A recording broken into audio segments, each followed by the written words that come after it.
Ребята, котел называется Ariston. Вот такая проблема. Послушайте и посмотрите.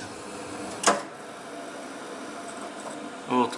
Загорается лампа, желтая, дымоход, и горит 60, 70 и 80 градусов. Что значит эта поломка? Вызвал мастера. Посмотрим, что будет.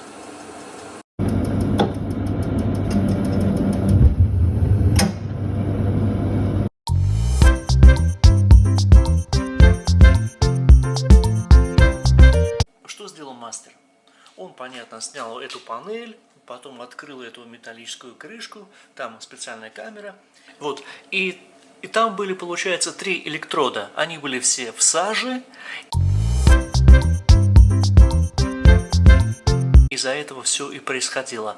Была сделана работа очистка этих электродов от сажи. Потом была сделана промывка этой системы. Закрыли, запустили, и все работает нормально. Так что имейте в виду, ребят, котел Ariston так устранили.